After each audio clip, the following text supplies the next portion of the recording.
But right now we're going to talk about roads in Michigan. And, we have a governor who's campaigned on fixing the darn roads. And her proposal doesn't do a thing to help local townships and municipalities, places where we live and drive all the time. And nor will it, in my opinion. So what do? Well, we just kind of have to take charge and do something, and that's what they're trying to do in Leroy Township right now. And Township Supervisor LaVita Hardish is in the studio with us. Good morning, LaVita. Good morning, Tim. Nice to see you today. Thank you. You've been at the helm there as the supervisor, 11 years now? Mm-hmm. Yes. Yep. And so this has been an issue that I'm sure has been discussed a great deal in Leroy Township. Like a lot of rural townships, there's a real challenge to keep roads in shape, isn't there? There is. There's a misconception that the township receives money from the state of Michigan to repair roads, and that is not true. The Michigan Transportation Fund, which is the fund that receives money from the gas tax and the registration fees, distributes money to county road departments, to villages and cities and the state of Michigan, but it does not distribute money to townships. I didn't even realize that. I knew townships didn't get any, but villages and cities do. They do. And the county, of course, is in charge of then distributing this. This is all Public Act 51, which dates back to 1951, right. It's the way we've been doing it for a long, long time, and I guess it's a real challenge. So how does it work then? How does a township get money from that Public Act 51 pot? We would receive benefit from that money on our primary roads. The county road department is 100% responsible for primary roads. Mm-hmm. Leroy Township has about 30 miles of primaries. Give me an example. M66 is M66 is a state road, so okay. It is funded out of the state of Michigan. Sure. Through the Transportation Fund. Primary roads would be B Drive South, H Drive South, K Drive South. Some of those Capitol Avenue. And B Drive South's in pretty nice shape too, and underwent some work here in the last few years. It's very nice, but that's not what we're talking about here. Those are not too bad, and that's under the and yet some of them are in very bad shape. Yeah. But the road department has been underfunded for a long time, and they're starting to now see the increase from that first gas tax that went into play in 2015. Mm-hmm. But they're not fully funded yet. They won't see their full funding until 2021.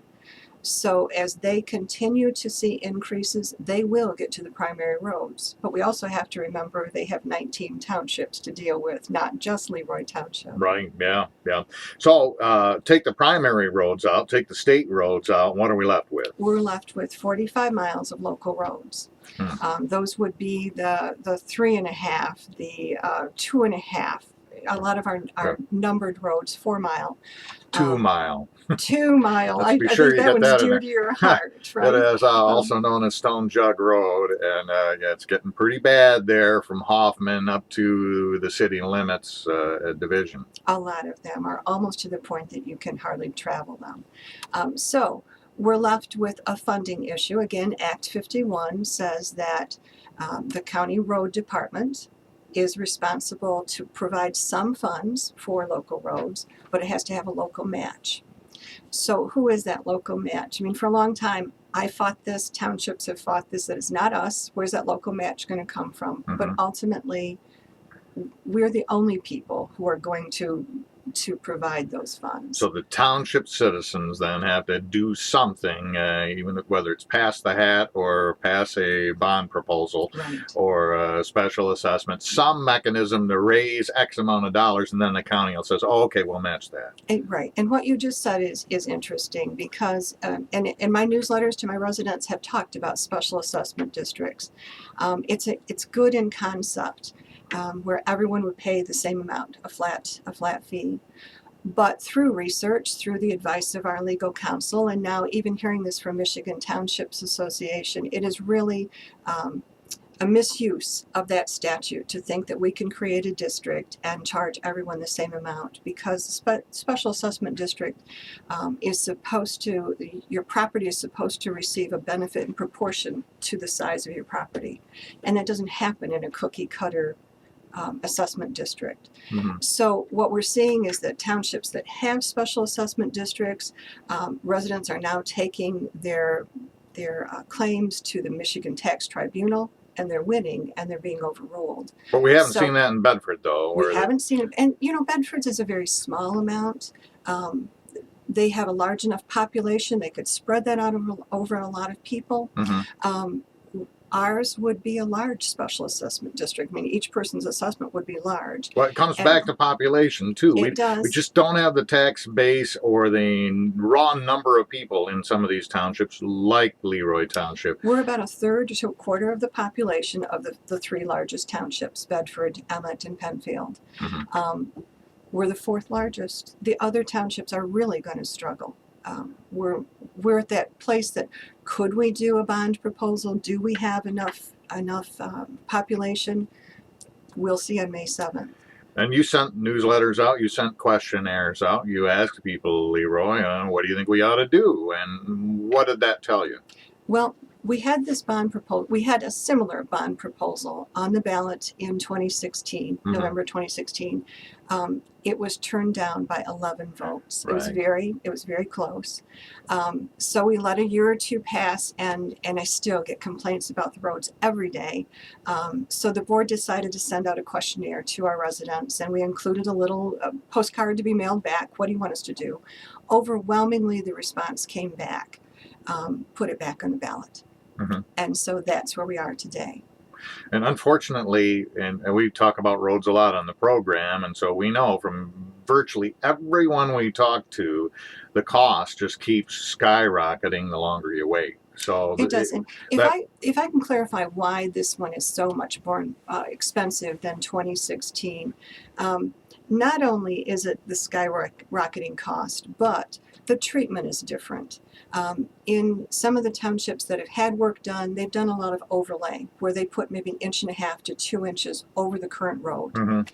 Our roads are in such bad shape that the majority of the roads, not every one of them, but the majority are going to be a total crush and shape. They're going to crush what's there. They're going to rebuild that base, a new crown, remove the tree canopy, do ditching. They're going to be brand new roadways, Right. not just a Band-Aid over the top of them. And the proposal that you sent to all residents spells out exactly what roads are going to get what. Right. In fact, we had the head of the road department in here to explain how that worked too, and they worked with you guys to figure out, okay, this road really needs this road. Yeah, we could patch a few holes here and then lay over the top of it, but for the most part, the crush and shape, and then they're going to lay 3.5 inches of new asphalt on a lot of these roads. So it is expensive to do it right, and it just seems foolish to not do it right. Right. And I think that because we have to pay it over a 15-year period, the bond, we want to make sure that those roads are going to last that 15 years. And with a total crush and shape, they would.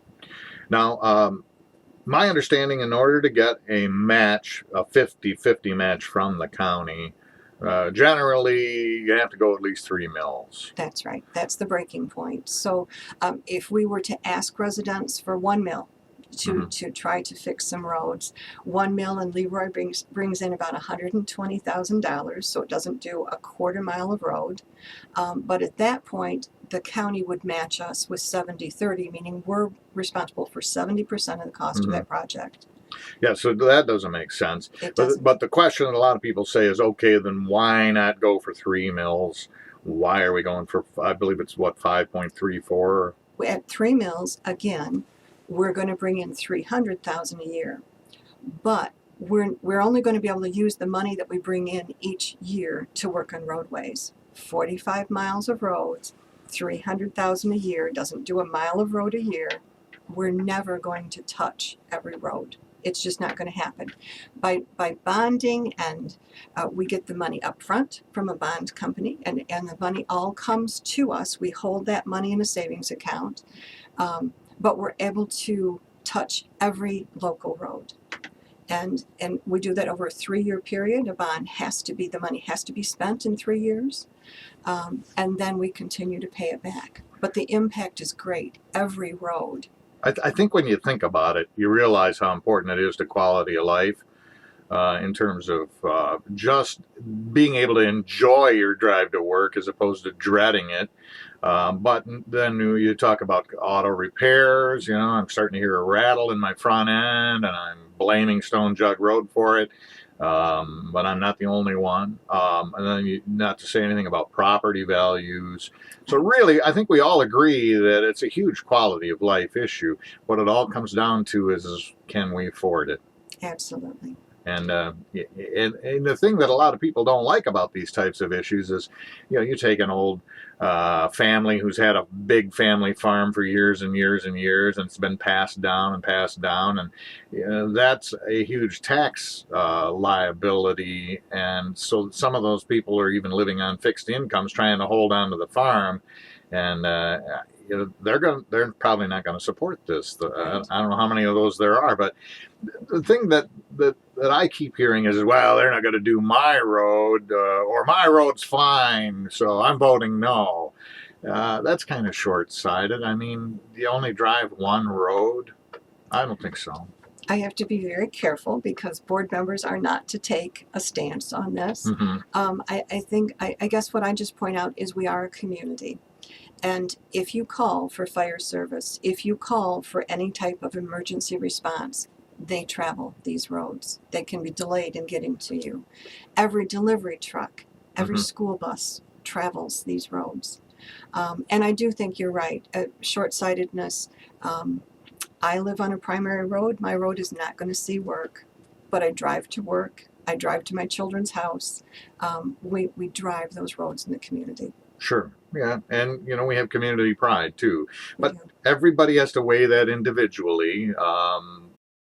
We're talking about the road proposal in Leroy Township. LaVita Hardish is the township supervisor there.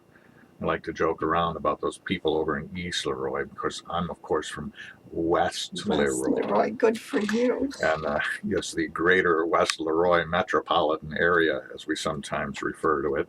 It would seem much more like that if we had a couple of roads repaired there. So we're a lot of people are saying, well, you know, the governor's going to fix this. She said she's going to fix the damn roads, and she'll fix them, so I don't need to do this. I've written a couple of things on our website. First of all, a 45-cent gas tax never going to make it through the state legislature, ever, ever, ever. Maybe a compromise of some sort. But secondly, she's talking about throwing it into a new fund, especially for Michigan's most traveled roads. And guess where all those are? Her voting block over in Detroit. And some people are saying, well, yeah, only half that money is going to go to our roads. I maintain 90% of that money is going to go to Detroit roads, and we're all going to be paying that gas tax, whatever it ends up being. Bottom line is it's right back in our laps in local communities. You know, we can't depend on the state to take care of this. They're not going to do it. The only thing we can do is take it into our own hands and either get it done or not. What's going to happen if we don't pass a proposal like this in Leroy Township? If we don't pass a proposal, the county road department is still responsible for maintaining safe roadways, which means they will continue to patch potholes, fill potholes. They have talked about turning roads back to gravel. Again, we're responsible for a match there because it is construction on the local roads. The board will have to come together again and look at what we're going to do. As we talked about earlier, would we look at a 1 mil local road millage? It's going to bring in $120,000 a year. We'd look at a 70-30 match with the road department for any work we wanted done. So we would, that doesn't pay for even a quarter mile of road to be paved. And you're talking, we've got 45 miles of roads, most of which need to work. In the proposal, you mentioned the dirt road thing. Are there a couple of roads that might get turned back to gravel? There are two. One is 1.5 mile road, which is between H and D Drive South, and Huffman Drive, again between 2 Mile and Half Mile Road. The reason that those were singled out is because they have very few residents on them. I would hope to leave them till the very last and see if there's money left over to be able to do something different to those roads before they went back to gravel. But unfortunately, including those 2 roads in our proposal would have added $1.2 million to the cost. And it's someplace we have to know we cannot afford every road to be a hard surface. The letter to residents went out March 5th, and it details it very, very meticulously, right down to a chart on what your taxable value and what your responsibility would be and all that. If somebody didn't get that or threw it away by mistake or lost it, what can they do to get that information? Just call me. Call my office, 979-9421. It takes me 2 minutes to look up your taxable value. I can calculate what your millage would be the first year. And at this point on the proposal and looking at the bond payment, the first year is the highest millage rate that we have. Then it would fluctuate after that. This, in the chart that I sent out, is I would say a high estimation of what you're going to pay. If you've lived in your home a long time, your taxable value is not going to be that high. So it's really a good idea to call me, stop in at the office, talk to our assessor. We can get you that information very quickly.